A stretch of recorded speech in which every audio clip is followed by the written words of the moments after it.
President Nana John Agyekum Kufuor, members of the National Council, ministers of region, members of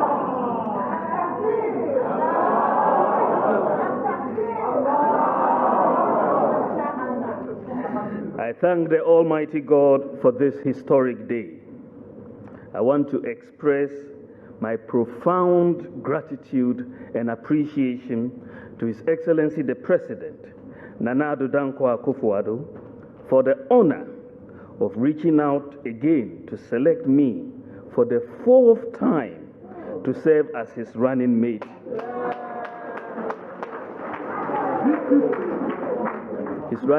And inshallah, the next Vice President of the Republic in 2021. This day is historic because it has never happened before in the history of our country that a presidential candidate will select the same running mate 4 times in a row. That's never happened before. His Excellency the President selected me in 2008 against all odds. In 2012, in 2016, and now in 2020.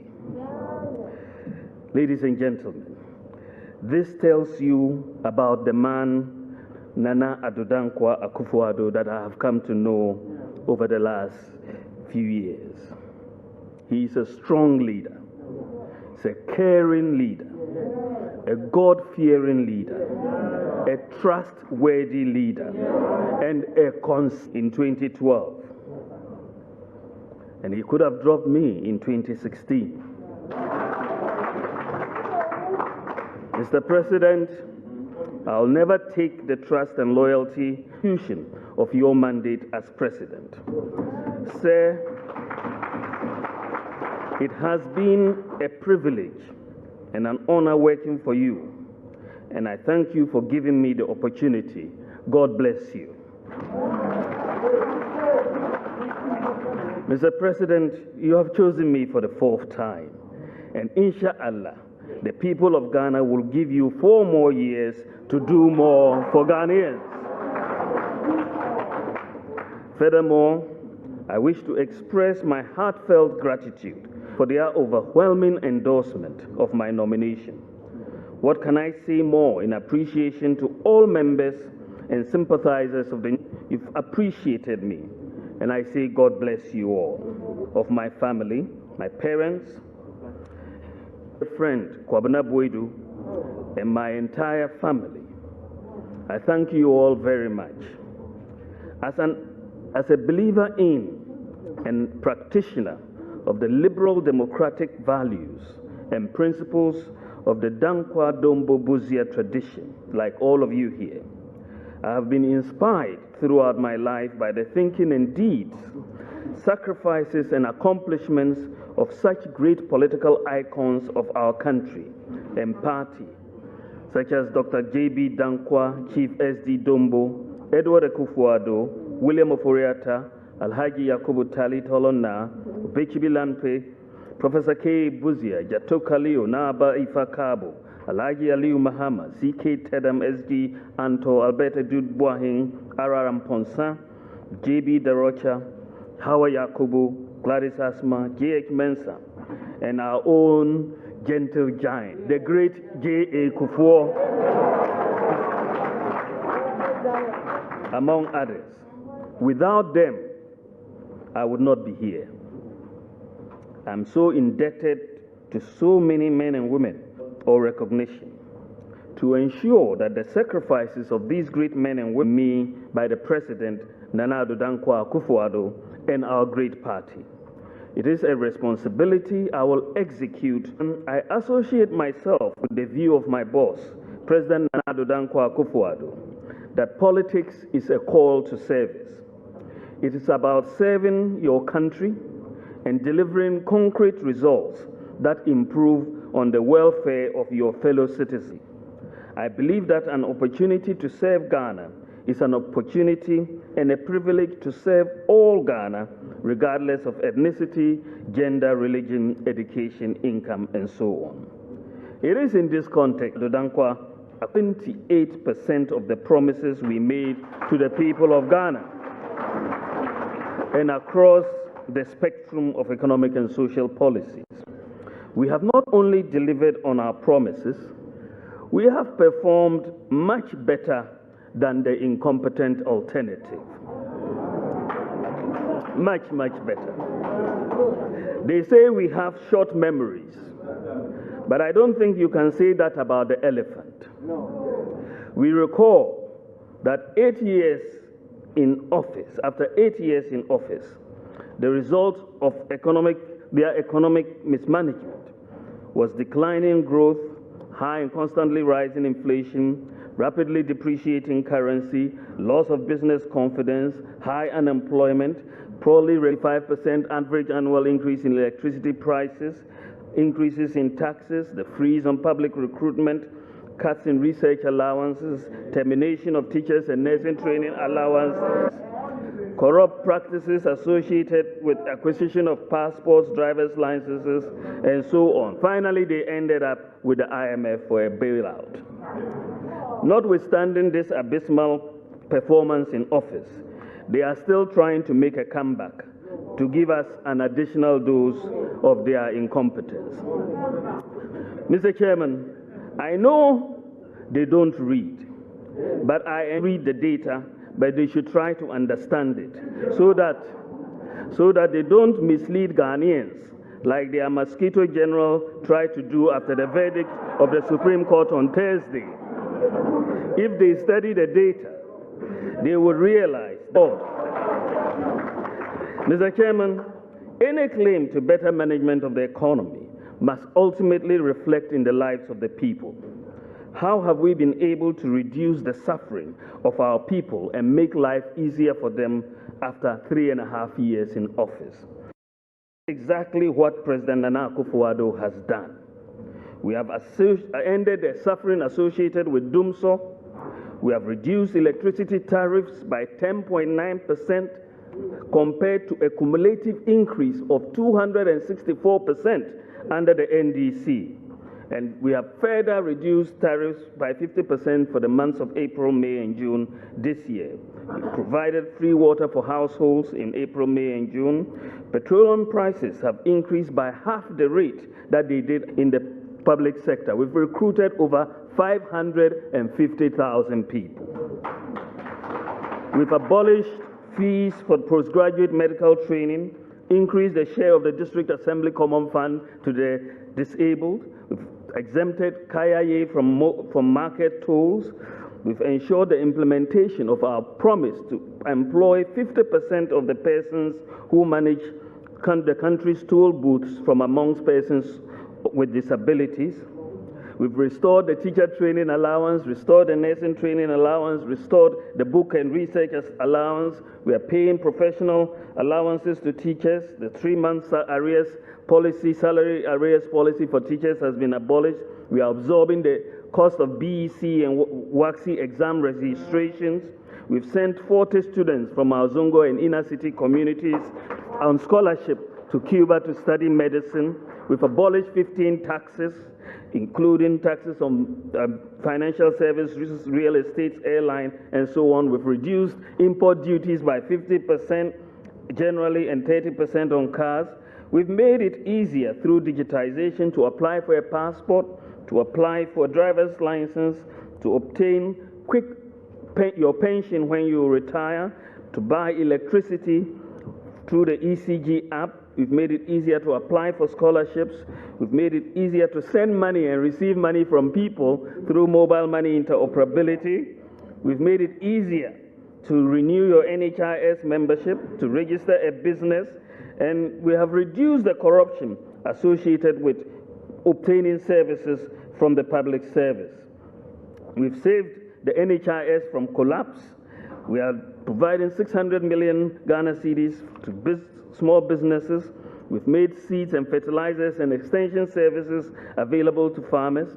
Whilst reducing inflation and reducing interest rates, we've halved the depreciation of the cedi. We've paid allowances to UN personnel, increase from military and police from $31 to 35. People have implemented. We have been able to do all the 8 years in government. The NDC economy could not afford to pay teacher training allowances of just 60 million Ghana cedis. That economy, they had to restore these allowances, reduce and abolish NAPCO, the tax decisions, the tax deductions, teacher and nursing training allowances, and the cost of cleaning up the cedis. 20.14 billion Ghana cedis. So how can an economy that could not afford 60 million Ghana cedis on teacher training allowances? This is why the NDC never believed that free SHS, which is costing us over 2 billion Ghana cedis annually, was possible immediately. We made it possible, and the difference is the competence of the economic management under the strong and decisive leadership of President Nana Addo Dankwa Akufo-Addo. Ladies and gentlemen, it is therefore important that we stay the course and not play chaskele with the economy. Incompetent economic management has major consequences. The money we used to clean up the financial sector, over 15 billion Ghana cedis, and to pay the excess capacity charges from the power purchase agreements that the NDC entered into, could have been used to do much more. Mr. Chairman, we have done a lot in the last 3.5 years, but there is a lot more to do to realize the vision of the President, Nana Addo Dankwa Akufo-Addo. The goal, as set out by the President, is a Ghana beyond aid. It is to build a modern, prosperous, and self-reliant nation which leaves no one behind. We have started putting in place the building blocks and systems. Economies work when systems and institutions work. We want to move away from the discretion of individuals to the efficiency of systems and institutions. Economies that depend on the discretion of individuals to get things done are generally inefficient and breed corruption. This is why we have, over the last 3.5 years, started to put in place the digitization of systems and institutions that will drive our march towards the Ghana beyond aid. Many people have wondered why we have taken such an interest in digitization. The answer is simple. We are thinking about the future, and digitization holds the key to the future in boosting economic growth, efficiency of service delivery in the public sector, reduction in corruption, transparency, and accountability. As an economist, I understand that there are certain key systems and institutions that have to be in place, and financial inclusion and an efficient public sector delivery. The application of technology through digitization is going to help us put all these systems and institutions in place. Digitization is the best way to protect the poor and the underprivileged and to who have no connections. With digitization, I can renew my NHIS membership on my mobile phone or apply for my passport online. I don't have to know anybody. With digitization, government revenues will increase several-fold. You will not have to pay a bribe to get a driver's license or a birth certificate. The implications of digitization for the economy are phenomenal. And by the grace of God, Ghana will become the most digitized economy in Africa in our next term in office. We are on track, and we are making good progress.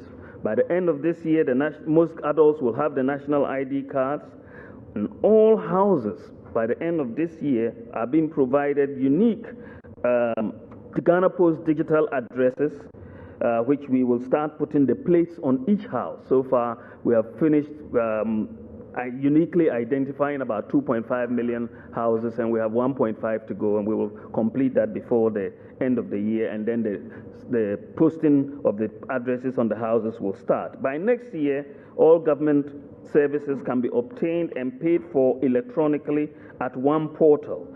So if you're going to Elmina Castle, for example, you can buy your ticket to go to Elmina Castle on your mobile phone and get there and go in without going there personally. All the services, we will start moving forward. We are going to integrate the databases next year, the National ID, GRA, SNIT, DVLA, Passport, NHIS, Registrar Generals, births and deaths, and all of that. We will be doing that next year, and Ghana will become quite different. Today, thanks to mobile money interoperability, the mobile money account is effectively a bank account. And over 90% of the bankable public in Ghana today have this bank account into which they can make and receive payments as well as receive interest on their balances. So, by the grace of God, if we come into office next term, we are going to continue with this process. We will digitize the land registry. We are going to bring in the credit reference agencies, which would make it easier to get a loan. Interest rates should decline. The progress of work on free Wi-Fi to the senior secondary schools is ongoing, and we will provide it. We will aim for 100% electricity coverage. The industrialization and agenda on bauxite and iron and steel and automotive and pharmaceuticals will take place. The President has already stated Agenda 88 that we intend to build district hospitals in all districts that have none, 7 additional regional hospitals, 2 additional psychiatric hospitals, and so on. So we have an exciting future ahead of us. President Nana Akufo-Addo is building a future for the youth of this country, and I'm asking all the youth of this country and the good people of Ghana to give Nana Akufo-Addo and the NPP 4 more to do more for you. Mr. Chairman, in conclusion, I would like to state again that I am most honored and privileged and thankful that I have been chosen by the President to serve once again as his running mate. It is important to note that my job as running mate is to support the President in implementing his vision. The best running mate in the world would not make a difference if the President is indecisive or incompetent.